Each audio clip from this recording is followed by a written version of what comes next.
जिवंत असेपर्यंत देशाचं संविधान बदलणार नसल्याचं नरेंद्र मोदी यांनी कराडमधील सभेतून रोखठोकपणे सांगितलेलं आहे। विरोधकांकडून चुकीच्या पद्धतीने प्रचार केला जात असल्याचा आरोप सुद्धा त्यांनी यावेळी केला। तर संविधान बदलण्याचा विचार केल्यास देश पेटेल, त्यामुळे संविधान बदलण्याचा विचार करू नका असा इशारा उद्धव ठाकरे यांनी सोलापुरातील सभेतून भाजपला दिलाय।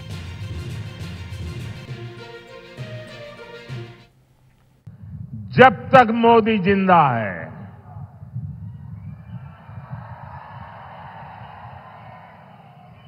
जब तक जनता जनार्दन का मुझ पर आशीर्वाद है,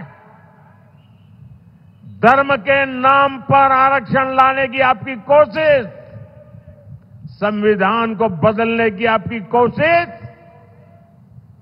मेरे जिंदा रहते आप नहीं कर पाओगे, लिख के रखना। ज्या महाराष्ट्राच्या सुपुत्राने डॉक्टर बाबासाहेब आंबेडकर ज्यांना आपण महामानव म्हणतो, दैवत,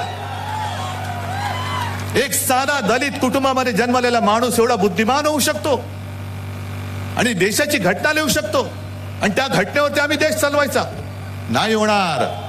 महाराष्ट्राच्या सुपुत्रांनी लिहिलेली, एका साध्या माणसाने लिहिलेली घटना मोदीजी तुम्ही त्याच्यासाठी म्हणून तुम्ही बदलायला निघालेले आहे। भाजपामध्ये जर का हिम्मत असेल